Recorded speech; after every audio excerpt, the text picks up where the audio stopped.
चलिए, तो उम्मीद करते हैं कि हिंदी का एग्जाम जो गया होगा आपका बहुत अच्छा गया होगा। आप जितना बनाए होंगे सब अच्छे से बनाए होंगे, ठीक ना। तो आज हिंदी तो चल गया, अगला दिन है आपका मैथमेटिक्स। तो मैथ अभी बाकी है, ठीक ना, जिसमें आप को लगता होगा कि फेल कर सकते हैं।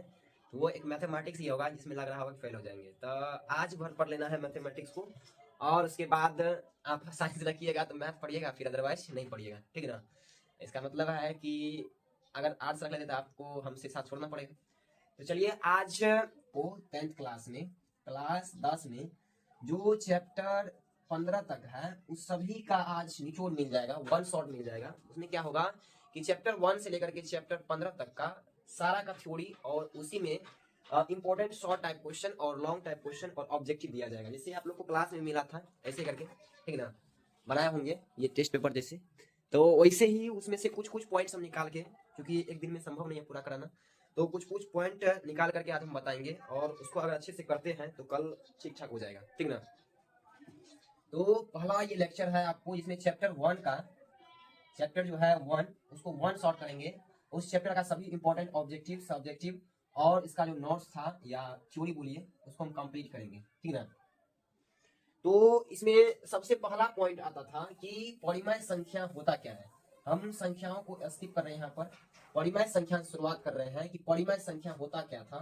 तो परिमेय संख्या में आपको याद रखना है क्या कि आपसे ऑब्जेक्टिव में पूछेगी कि निम्नलिखित में से कौन परिमेय संख्या है। ऑब्जेक्टिव में पूछेगा कि निम्नलिखित में से कौन, निम्नलिखित में से कौन सा परिमेय संख्या है, निम्नलिखित में से कौन सा परिमेय संख्या है।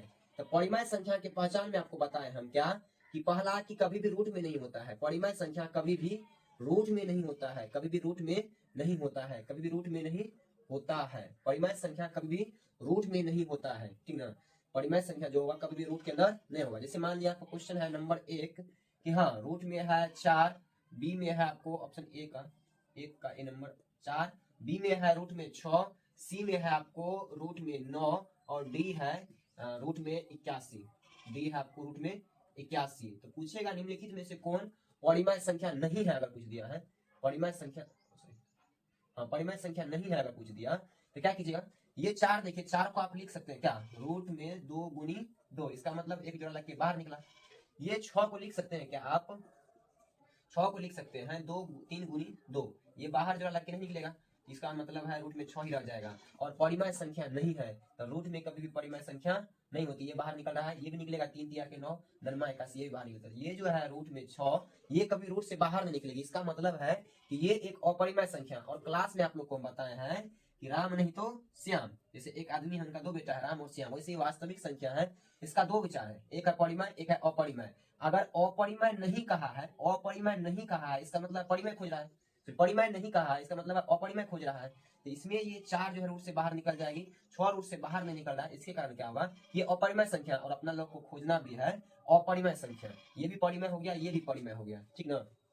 तो आपसे ऑब्जेक्टिव में ऐसे ही पूछेगा, या तो परिमेय नहीं कहेगा तो अपरिमेय खोजना है, परिमेय नहीं कहेगा तो अपरिमेय खोजना। अगर क्वेश्चन में कुछ पूछ दिया है कि परिमेय संख्या बताए कि निम्नलिखित में से कौन परिमेय संख्या है, निम्नलिखित में से कौन परिमेय संख्या है, निम्नलिखित में से कौन परिमेय संख्या है। जैसे आपको ऑप्शन में दिया गया है, पूछेगा निम्नलिखित में से कौन परिमेय संख्या है। ऑप्शन नंबर ए दिया है आपको, suppose that 1 by root under 144 144। Option number B में दिया आपको 50 बटे root under 500। Option number C में दिया आपको 1 बटे रूट अंडर 32, और ऑप्शन नंबर डी में दिया है आपको 5 प्लस रूट 5। कारण निम्नलिखित में से कौन परिमेय संख्या को खोजना है, परिमेय खोजना है। तो देखिए यहाँ पर ये आपको बाहर नहीं निकलेगी, फिर ये भी बाहर नहीं निकल रहा है, ठीक है। ये देखिए परिमेय रूट में, ये भी बाहर नहीं निकलेगा, ये भी रूट में बाहर नहीं निकलेगा, किसी का वर्ग है भी नहीं किया है। इससे 6 के 36 हो गया, 5 25 हो गया, ये दोनों बीच में कोई संख्या लाइज ही नहीं कर रहा है भी नहीं किया, तो इसका मतलब ये बाहर नहीं निकलेगा। यहाँ पर ये भी किसी का वर्ग नहीं है, इसका मतलब ये भी बाहर नहीं निकलेगा। यहाँ पर देखिए 144 को आप लिख सकते हैं 12 गुनी 12, 12 गुनी 12, ये होता है आपको 144। तो इसका मतलब है 1 बटे रूट अंडर 12 गुनी 12 लिख सकते हैं, इसका मतलब 1 बटे 12। ये रूट से बाहर आ गया, इसका मतलब ये हो गया आपको परिमेय संख्या। यहाँ पर नीचे दिख नहीं रहा होगा, यहाँ पर इसको कर देते हैं, इसको लिख सकते हैं 1 बटे रूट अंडर 12 गुनी 12, ये हो जाएगा आपको 1 बटे 12, ये रूट से बाहर आ गया, इसका मतलब ये हो गया परिमेय संख्या है। परिमेय संख्या में सिर्फ आपको याद रखना है क्या कि रूट में कभी भी नहीं हो सकता है। रूट में अगर आया इसका मतलब वो अपरिमेय हो गया, रूट में अगर आया इसका मतलब वो अपरिमेय हो गया, ठीक ना। जैसे रूट में अगर 4 आ गया, ये तो परिमेय हो गया, काहे कि इसको लिख सकते हैं 2 गुना 2। फिर रूट में अगर 7 आ गया, कभी बाहर नहीं निकले, इसी का वर्ग है भी नहीं किया, बाहर नहीं निकले, इसका मतलब ये अपरिमेय हो गया, ठीक ना। तो अभी देख लिया आप लोग परिमेय संख्या, तो परिमेय क्या होगा, कभी रूट में नहीं होगा, रूट से बाहर निकला इसका मतलब हो गया वो परिमेय हो गया। अब अगला टॉपिक है अपरिमेय संख्या। अपरिमेय संख्या, अब अपरिमेय संख्या कौन होगा, तो सिंपल सी बात है, राम नहीं तो श्याम, वैसे ही परिमेय नहीं तो अपरिमेय, तो ये हमेशा रूट के अंदर रहता है, रूट के अंदर रहेगा। और दूसरा एक पैटर्न को ये फॉलो करता है, जैसे 1.12 112 1112, मतलब 1.12 112 112 112, फिर होगा 4 बार 2 1, उसके बाद 2 1 गो 2, फिर सॉरी हाँ यहाँ पर 1 गो 2, फिर 2 गो 2, 3 गो 2, 4 गो 2, तो ऐसे करके सोन बढ़ते रहेगा। तो ये हो गया अपरिमेय संख्या। अपरिमेय का 2 ये पहचान है, एक तो वो रूट में रहेगा, एक ऐसे सीक्वेंस में बढ़ते जाएगा, ठीक ना, एक लगातार पैटर्न को फॉलो करते हुए ये बढ़ते जाएगी, तो ये सब कहलाएगी आपको अपरिमेय संख्या, ठीक ना। आपको बता दिखाइए कि ये कौन सी संख्या है, रूट में 3 अपरिमेय संख्या। फिर ये देखिए रूट में 12, ये कौन संख्या है, 4 दिया के 12, 2 निकलेगा लेकिन 3 नहीं निकलेगा, तो ये हो गया अपरिमेय संख्या। रूट में 3 + 2, ये भी अपरिमेय, ये बाहर नहीं निकल रहा है, ये परिमेय है लेकिन ये अपरिमेय है। अपरिमेय में अगर परिमेय जोड़ते हैं तो अपरिमेय संख्या ही प्राप्त होती है। फिर ये देख लीजिए रूट में अगर 15 है, ये भी अपरिमेय होगा, रूट से बाहर नहीं निकलेगी। और 1.34 3 3 4 3 3 3 4 3 3 3 3 4, ये भी देखिए सीक्वेंस को फॉलो कर रहा है, 1 बार 3 आया, फिर 2 बार 3 आया, फिर 3 बार 3 आया, फिर 4 बार 3 आया, ऐसे करके सो ऑन ये बढ़ते जा रहा है। इसका मतलब ये भी हो गया अपरिमेय संख्याएं, ठीक है।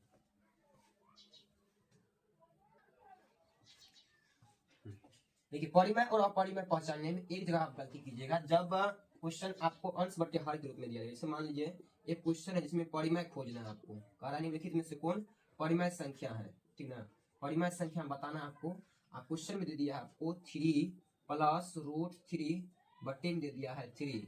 ऑप्शन नंबर बी दे दिया है रूट में 4 प्लस का 4 बटे में 4, ठीक। ऑप्शन नंबर सी दे दिया आपको रूट में 3 प्लस रूट में 5 प्लस रूट में बटे रूट में 5, और ऑप्शन नंबर डी दे दिया है रूट में 7। इस टाइप के क्वेश्चन में आप क्या कर दीजिएगा, गलती कर दीजिएगा। कहाँ गलती कीजिएगा, पहला देखिएगा कि हाँ ये अंश बटे हर के रूप में है, ये बाहर नहीं निकल रहा है, चलो ठीक है, यहाँ पर ये अपरिमेय हो जाएगा। ये भी देखिएगा तो लगेगा पी बटे क्यू के रूप में है, और ये भी 4 है, निकलेगा नहीं निकलेगा, कंफ्यूजन है, लेकिन निकल रहा है। यहाँ पर देखिए रूट से बाहर निकल रहा है, इसको लिख सकते हैं आप रूट में 2 गुना 2, एक बाहर निकल जाएगा 2, ठीक है। ये इसका मतलब ये परिमेय हो जाएगा, ठीक ना। फिर यहाँ पर आप लोग क्या कीजिए, यहाँ से यहाँ काट सकते हैं। अगर इसी में क्या कर दिया कि रूट में अगर 3 गुना कर दिया, तो आप लोग क्या गलती कर सकते हैं, यहाँ से यहाँ, यहाँ से यहाँ, यहाँ से यहाँ, यहाँ से यहाँ कर दें, जबकि ऐसा नहीं होता, यहाँ प्लस में है, नहीं कटेगी ये, ठीक ना। तो ये गलती नहीं करना, ये अपरिमेय हो गया, ये भी अपरिमेय हो गया, इसका मतलब। चलिए अगला क्वेश्चन है 2 नंबर में, कह रहा है कि परिमेय ढूंढना है, ठीक ना। परिमेय ढूंढना है, ऑप्शन नंबर ए में दिया आपको √2 अपॉन √8, √2 अपॉन √8, और ऑप्शन नंबर बी में दिया है √4 अपॉन √8।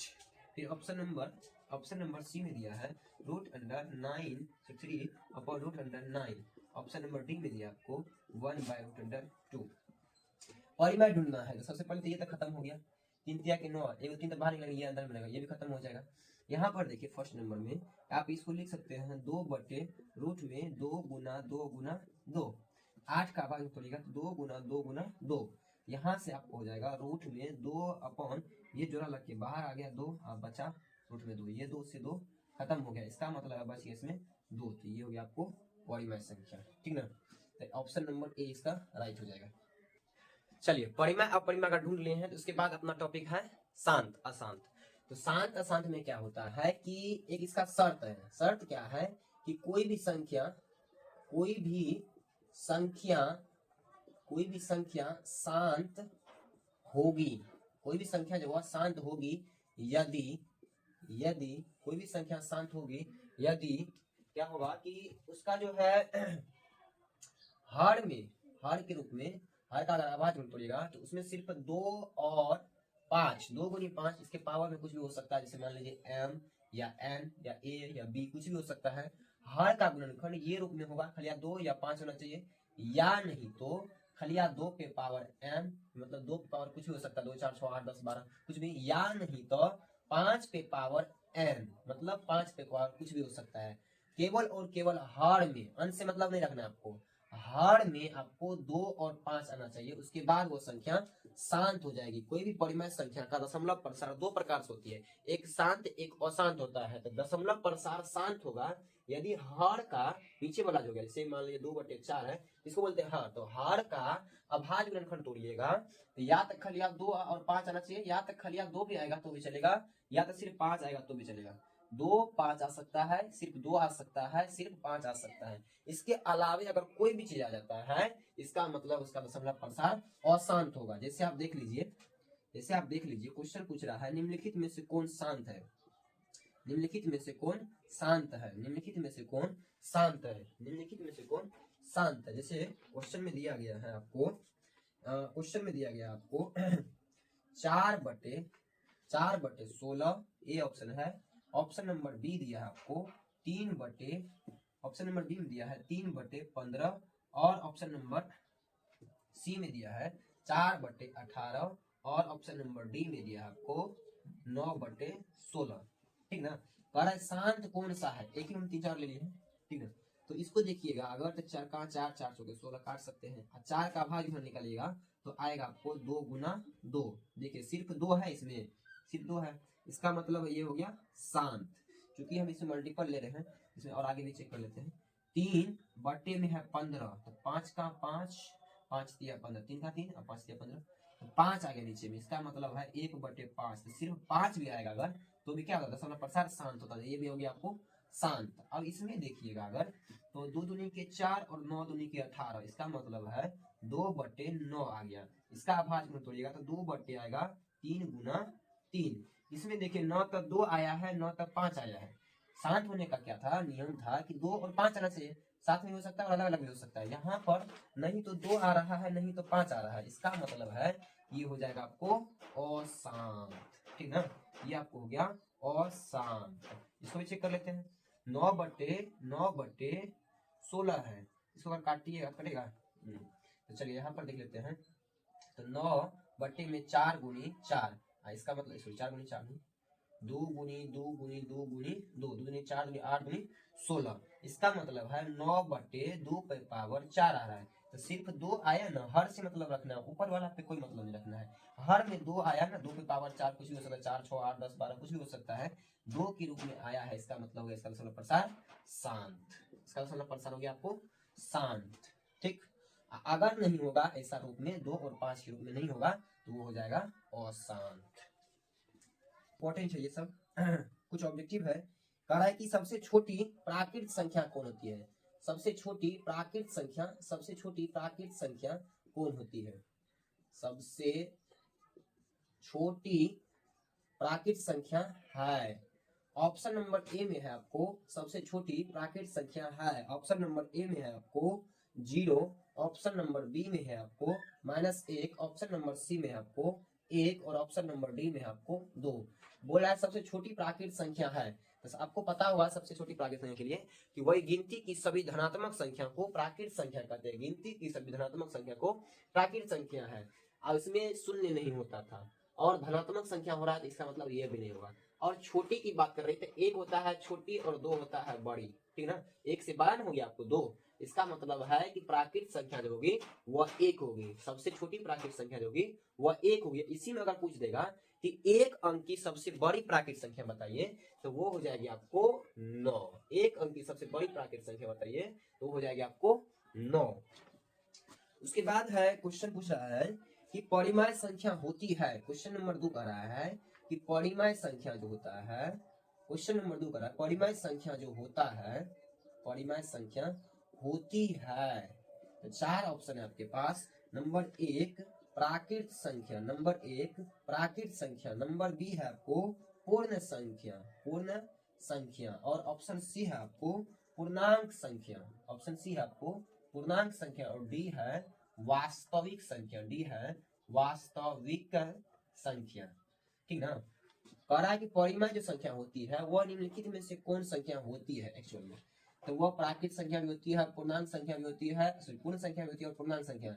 लेकिन यहाँ पर जब वास्तविक संख्या हो ना, तो वास्तविक संख्या पे टिक करना है। एक्चुअल में प्राकृतिक भी होती है और पूर्ण भी होती है, प्राकृतिक होती है, पूर्ण भी होती है, पूर्णांक भी होती है, लेकिन जब वास्तविक हो तो वास्तविक पे टिक करना है कि परिमेय संख्या होती है तो वो वास्तविक संख्या होती है। ठीक ना, ताकि इसी का ना ब्रांच है परिमेय संख्या। क्वेश्चन नंबर अगला है, कह रहा है कि पाई है, पाई है, तो बच्चे बच्चे को रटा होना चाहिए कि पाई जो है वह एक अपरिमेय संख्या, पाई जो है वह एक अपरिमेय संख्या है, पाई जो है वह एक अपरिमेय संख्या है, पाई जो है वह एक अपरिमेय संख्या है। ठीक, चलिए उसके बाद अगला क्वेश्चन क्या कर रहा है कि 64 के अभाज्य गुणनखंड में, अगला क्वेश्चन क्या कर रहा है कि 64 के अभाज्य गुणनखंड में, 64 के अभाज्य गुणनखंड में, 64 के अभाज्य गुणनखंड में 2 का घात बताएं या हैं। ऑप्शन नंबर ए दिया है आपको, ऑप्शन नंबर ए दिया है आपको 4, ऑप्शन नंबर बी दिया है आपको 5, ऑप्शन नंबर सी दिया आपको 6 और ऑप्शन नंबर डी दिया है आपको 8। पूछ रहा है 64 के अभाज्य में 2 का घात बताना है, तो चलिए निकाल के देख लेते हैं।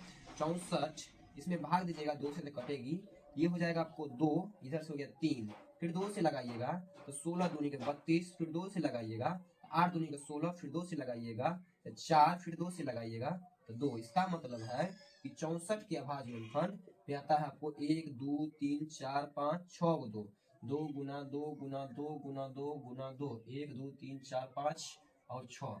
और इसको हम लिख सकते हैं, आपको 2 पे पावर जितना है उतना, जब कभी गुणन होगा उसको पावर के रूप में लिखना है, घात के रूप में लिखना है, तो जितना संख्या में आई होती है उसको ऊपर में लिखते हैं। तो 1 2 3 4 5 6 बार आया है तो 6, तो ये हो गया आपको घात, ये हो गया आपको घात, इसको पढ़ते हैं आधार, ये हो गया आपको घात, इसको पढ़ते हैं आधार। आपसे पूछ रहा है घात, तो घात हो गया आपको 6, ऑप्शन नंबर सी। 64 के अभाज्य खंड में 2 का घात हो गया आपको ऑप्शन नंबर सी 6, यहाँ पे निकाल कर हम दिखा दिए। सॉरी कट रहा वहां पर, ठीक है ना, फिर देख लीजिएगा अपने से निकाल के 64 का अभाज्य खंड। फिर है अगला क्वेश्चन, इसमें क्या कर रहा है कि 18 और 72 का मौसम ज्ञात करना है। ठीक है, एक बार देख लीजिएगा, स्क्रीनशॉट लेना है तो ले लीजिए कि 64 18 और 72 का, 18 और 72 का अभाज्य मौसम, 18 और 72 का मौसम ज्ञात करे, 18 और 72 का मौसम ज्ञात करे। ठीक है, ऑब्जेक्टिव मिलेगी आपको इस टाइप का क्वेश्चन रहेगा, कुछ भी दिया रहेगा कि 18 72 या कुछ भी हो सकती है कि बहुत मौसम ज्ञात करे। चलिए इसका सॉल्यूशन देख लेते हैं। क्या होगा कि बच्चा वाला मेथड करना अप्लाई, जब भी बोले थे ऑब्जेक्टिव सॉल्व कर रहे हैं आपको एज लाइक बच्चा की तरह सॉल्व करना है, जो बच्चा वाला मेथड था जो बचपन में सीखे थे। 18 मौसम देना है 72 में, 18 चौके 72, 18 चौके 72, 18 चौके 72, तो हो गया आपको ये कट गया और यहाँ से आ गया मौसम आ गया आपको 18। ठीक ना, यहाँ पर मौसम आ गया आपको 72 का, 72 और 18 का 18, 72 और 18 का मौसम आ गया आपको 18।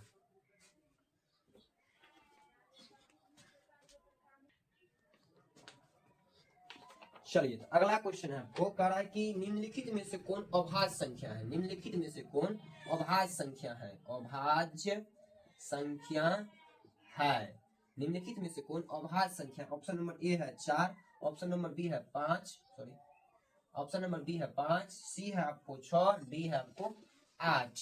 तो अभाज्य संख्या का परिभाषा लिखाए थे आपको कि वैसी संख्या, अभाज्य संख्या में लिखाए थे कि वैसी संख्या जो एक और स्वयं के अलावे, अभाज्य संख्या में लिखाए थे वैसी संख्या जो एक और स्वयं के अलावे किसी से विभाजित न हो।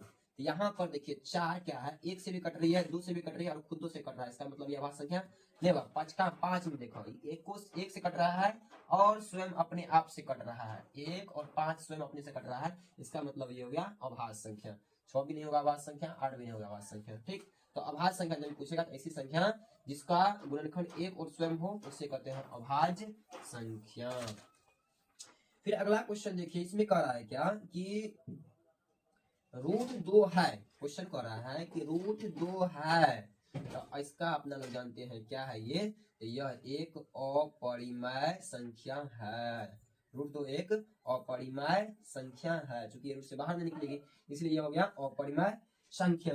फिर कह रहा है क्या, क्वेश्चन अगला है, कह रहा है कि यदि P और Q, यदि P तथा Q अभाज्य संख्या है, यदि P तथा Q अभाज्य संख्या है तो इनका मौसो होगा। यदि P तथा Q अभाज्य संख्या है, यदि P तथा Q अभाज्य संख्या है तो इनका मौसो क्या होगा। हम लिखाए थे आपको स्टार पॉइंट में कॉपी में, थ्योरी वाला कॉपी में, कि कोई भी दो अभाज्य संख्याओं का मौसो हमेशा एक होती है। कोई भी दो अभाज्य संख्याओं का मौसो हमेशा एक होती है। यहाँ पर ऑप्शन नंबर ए में मान लीजिए एक था, ऑप्शन नंबर बी में 2 है, ऑप्शन नंबर सी में 3 है, ऑप्शन नंबर डी में 4 है, तो किस पे टिक कीजिएगा, 1 पे, ठीक ना। फिर अगला क्वेश्चन क्या कर रहा है, फिर अगला क्वेश्चन कर रहा है कि दो परिमेय संख्याओं के बीच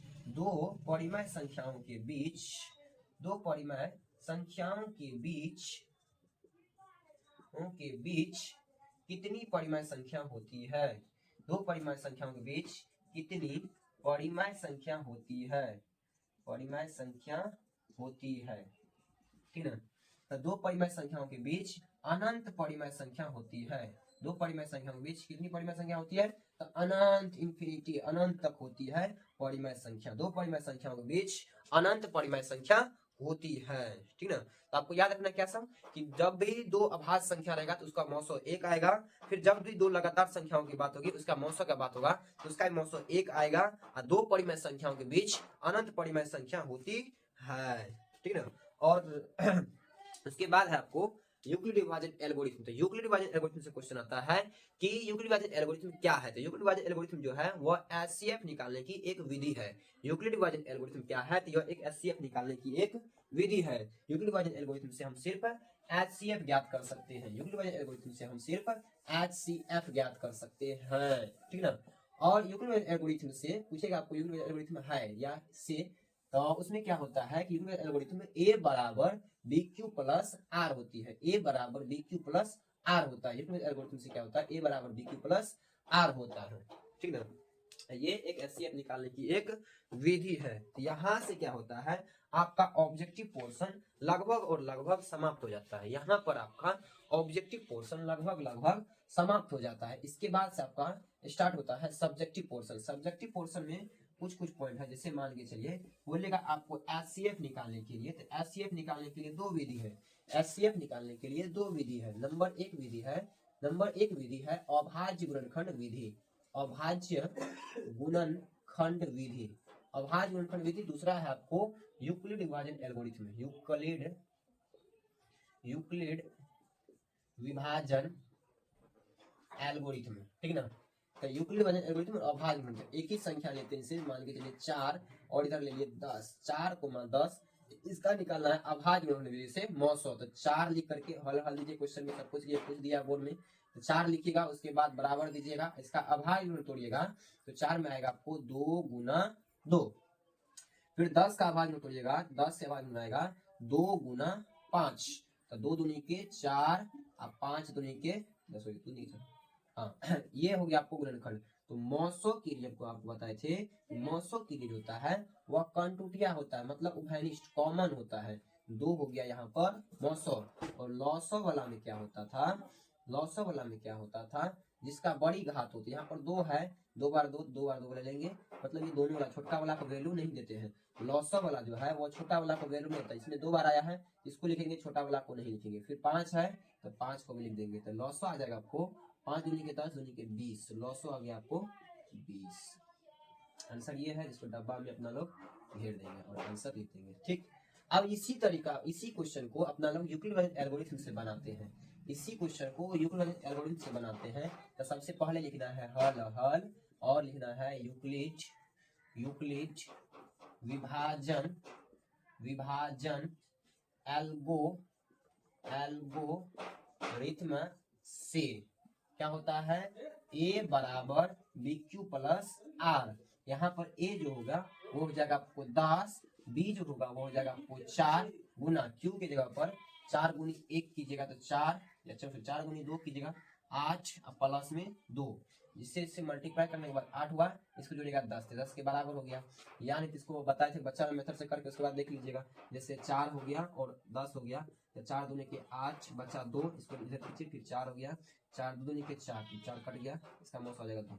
यहाँ से ये वाला स्टेप खत्म हो गया, 4 गुनी 2 प्लस में ये भाजक गुनी भागफल प्लस में शेषफल, उसके बाद ये 4 आएगा बाहर इधर से, 4 आया इधर, उसके बाद हो जाएगा 2 गुना 2, तो 2 गुना 2 प्लस में 2 दूनी 4 हो गया तो 0 हो गया। आप बोले थे जब तक 0 नहीं होता है, मरता नहीं है, खत्म नहीं होता है, तब तक इस ऑपरेशन को चलते रहने देना है। यहाँ पर खत्म हो गया तो सबसे पहले ई वाला को देखना है, यही हो जाएगा आपका 900, आगे आपको 2। आपको अभी हम बताया है कि यूक्लिड एल्गोरिथम से सिर्फ और सिर्फ 900 निकलता है, 900 ज्ञात नहीं होती है। तो ये हो गया आपको इसका आंसर। इसमें अगर आप ऐसे करके आ गए तो 2 नंबर आपको एग्जामिनर देगा। एक क्वेश्चन उम्मीद मिल सकता है ऐसा, ठीक।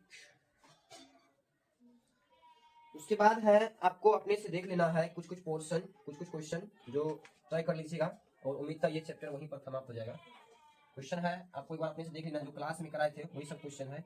क्या कि 12 15 और 21 का अभाज्य गुणनखंड विधि द्वारा, अभाज्य गुणनखंड विधि द्वारा HCF और LCM ज्ञात करें।